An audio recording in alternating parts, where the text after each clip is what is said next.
Hi guys, it's Rose and welcome back to A Spoonful of Geekiness, and today I want to talk about one of my favorite genres ever, and that's horror.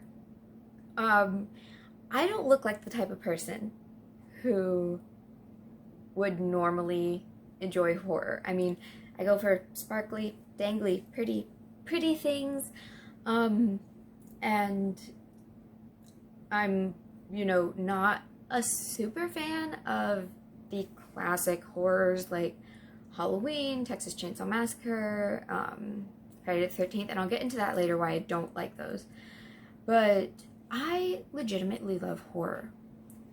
And I think part of the reason I love it is because true horror, and I will also get to that in a second, what I view as true horror takes so much creativity and so much thought that it's highly impressive.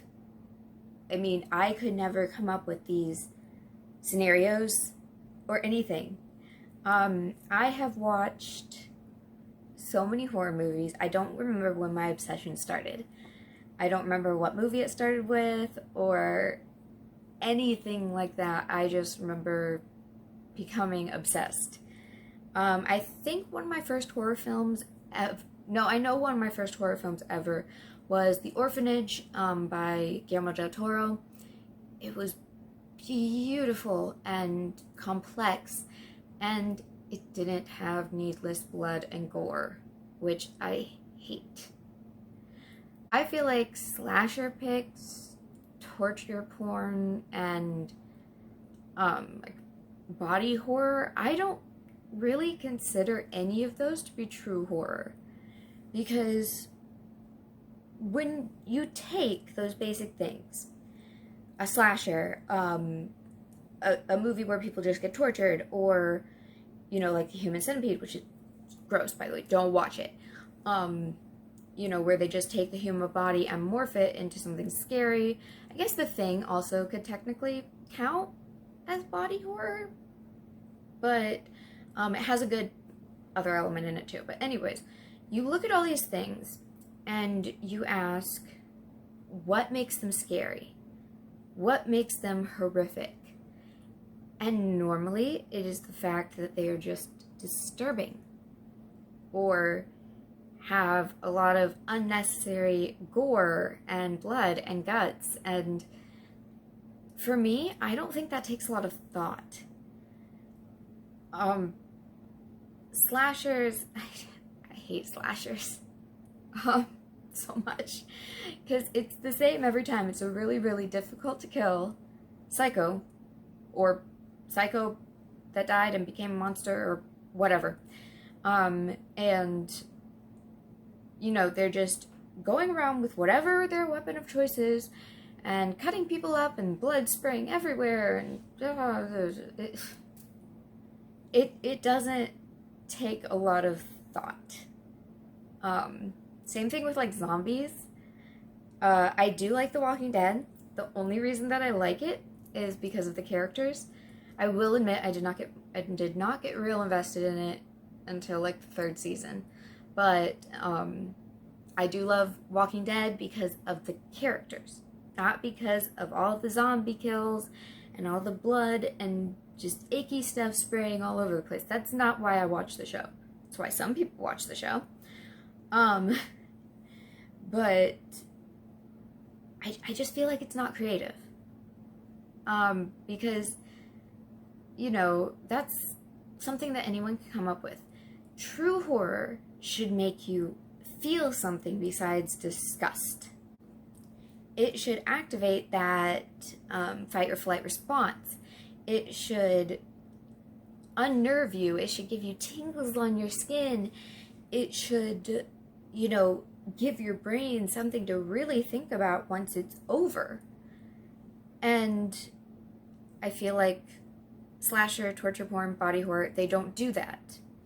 There are a couple of exceptions to the rules, like as far as gore goes, but you don't need that to elicit a fear response.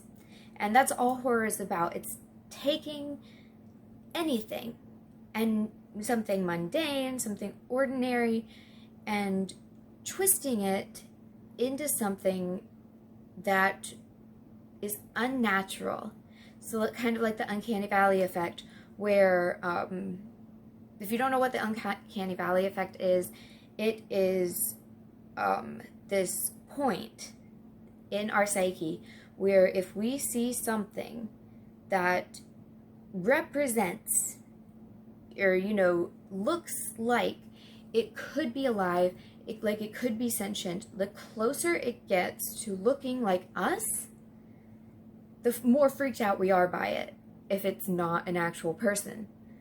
So, you know, androids, you know, robots, baby dolls, like, the closer it gets to looking like a real human being, the more afraid we are of it.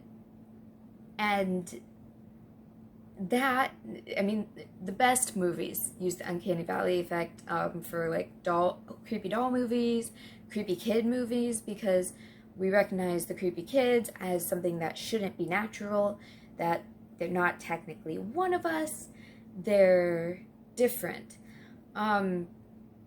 So true horror should utilize things like the uncanny valley effect, where it's something that triggers a base response. And I watch a lot of horror, not to get scared necessarily. I don't really get scared that easily, but I watch it for the craftsmanship. If a new movie comes out, a new horror movie, I will go watch it and I will judge it on craftsmanship. So like the plot, the characters, how the plot progresses, the whole reasoning behind it. That's what I love to look for in horror movies. It just, it makes me so happy. And slashers don't really get that. They put a lot of masks on people to kind of dehumanize them. And then it's kind of just like, oh, let's see how many pints of fake blood we can pour on people and how many limbs we can fakely amputate before someone pukes in the audience. Which I have heard of several cases with slashers, torture porn, or body horror where people have legitimately vomited in the theater watching a movie. You should not get to that point. That's not okay. Then it's not even fun. Then that poor person is just sitting there like, I don't feel so good. And then they can't even enjoy the movie. So, yeah. Things like that. There are some exceptions. The two movies by, and I cannot recall his name, Hereditary and Midsommar. Those were two movies, and I did watch both. I do not recommend them. They were highly uncomfortable, and not in a good way. Those two movies actually were an exception. They're not something, neither of them are something with excessive gore or, you know, mutilation or anything. Okay, Hereditary actually does have quite a lot of mutilation.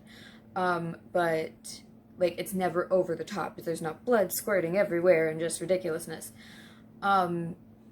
Those two movies were so deeply disturbing to audience members that some people vomited, some people just fled the theater. And I don't think that should be horror either. I think that horror should make you think. It should enrapture you. It shouldn't make you want to run screaming. So, true horror takes a lot of thought. And let's start with what I mentioned earlier, what was one of my very first horror films that I ever watched, which was The Orphanage by Guillermo del Toro. By the way, that man is amazing. I will watch/read anything he puts out.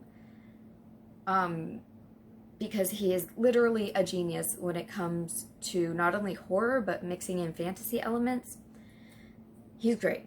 But so the Orphanage I watched, it was in Spanish, so I had to read the subtitles because I'm special and I have not been able to learn Spanish.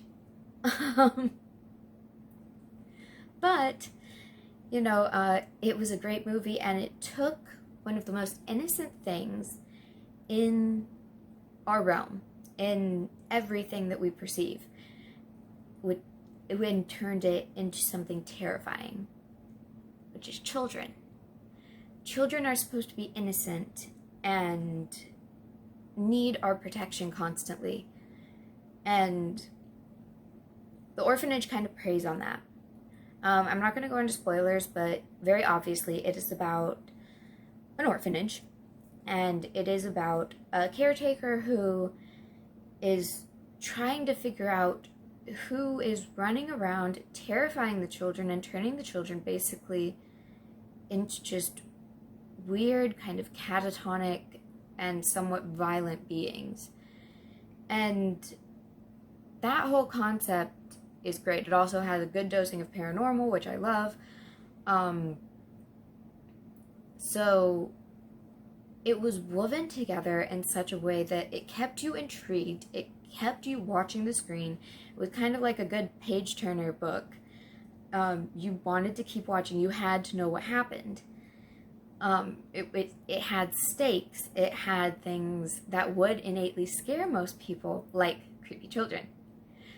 I appreciate a good creepy child in a horror movie, gotta say. So that represents something really well crafted. I would highly suggest that you go watch it for yourself if you enjoy horror movies. But well crafted, it just means that you're invested. There are stakes. There is something for you to wait until the very, very end for. There is interest. It has captured you. It has your adrenaline surging. It has you putting yourself in the character's shoes. And I feel like slasher and like zombie picks, they don't really do that. Let's take Dawn of the Dead. The first black and white movie actually was incredible. Very, very well done. The cast did an excellent job. It was well written, but then they kind of got off topic with all their remakes that they did. And they kind of just turned it into a really gross zombie series, which I was very unappreciative of, considering how much I loved the original black and white version. Ash vs. the Evil Dead is another one where, like, you can't relate to a character who's fighting zombies and the undead. You can't. Because that's not something that we can rationalize as a true fear in our head. Yes, some people think that zombies and the undead and stuff like that is scary, but there's no stakes. Yeah, we can care about the characters and all that, but there are no true stakes for us to feel for, because, like, sure, I'm one of the people who you would call a prepper for, like, the apocalypse, even though I know that, like, a zombie apocalypse is never going to happen. I know what I'm going to do. I know how I'm going to survive. And that's fascinating to think about, sure. But I'm not scared. I know it's not going to happen. Whereas something innocent turned into something scary could very well happen. Children could very well be influenced into becoming violent. Dolls are scary. And then I mentioned that I love the paranormal. The paranormal is very much real, to me, at least. I do believe in it. I'm Christian, I believe in God, and if you believe in one, you have to believe in the other. So, of course, I believe in the devil and demons and all sorts of things that can harm you, possess objects. So I enjoy that and it's a stake for me, and I put value on these characters because they're dealing with something that I believe to be real. And, you know, the same thing with things like AI turning against you, like Deus Ex Machina, which I recommend. It's a great movie. It's more of a thriller. And, you know, or things like Chucky, just creepy dolls. Those are all things that exist and can be influenced by something that I believe exists. Zombies, if you go into the science, zombies aren't going to exist, like, ever. Vampires, I do love a good vampire, as I mentioned in my vampire video, but once again, I don't feel like they bring the horror element. What brings the horror element is when you take something ordinary and you make it scary. And you take something innocent and you flip it. Whether that innocent or mundane thing is a child, a doll, it could be a relationship between siblings or partners. All of those things should be innocent. But once you take them and you flip them around and you add something either psychotic or paranormal to those things, that's when it becomes horror. That's when it becomes something that you could see yourself going through. And I really appreciate that. One of my favorite horror movies is Suspiria. And towards the end, you know, and this isn't really a spoiler, there is a lot of blood and guts, but it's done in the right place, and it's not necessarily overdone. I love both versions of Suspiria, the 70s version and the most recent one that Amazon Prime released. You could tell it was a horror movie. It just had that vibe, and it was a thriller, and you got invested in what was going on at this dance academy. And, you know, you can get invested in that. You can get and oh my gosh, the entire Conjuring series, except for The Nun. I wasn't too pleased with that, but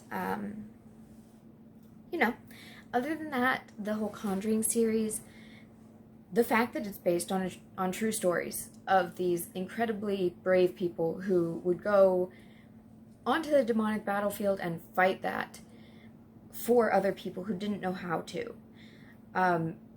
So well written. A great example of a use of a true story. A lot of horror films say based on true story. And sometimes, most often, they're not. But Ed and Lorraine Warren, who are the two main protagonists in the Conjuring series, they were real people. They are real people. You can do research on that, and you can see that their cases actually existed, which makes it that much scarier. It makes you more invested in the films. Also, because you know that, wait a second, this happened. So, and then another one of my favorites is the Sinister movies. Obviously, number one was way better than number two. The Sinister movies were great because they applied one of my favorite horror tropes, which is creepy children. Yeah. That did it really well. Ouija, which, okay, the first Ouija movie was not good. It was kind of just, I don't think they thought about it very much. But it was my kind of example of a horror. Ouija Origin of Evil, however, did a much better job, and once again, used creepy kids. Creepy kids plus paranormal. And for anything to be effective, you have to take something ordinary and make it into something that's not so innocent. Like clowns. A lot of people are terrified by clowns. I myself am included in that.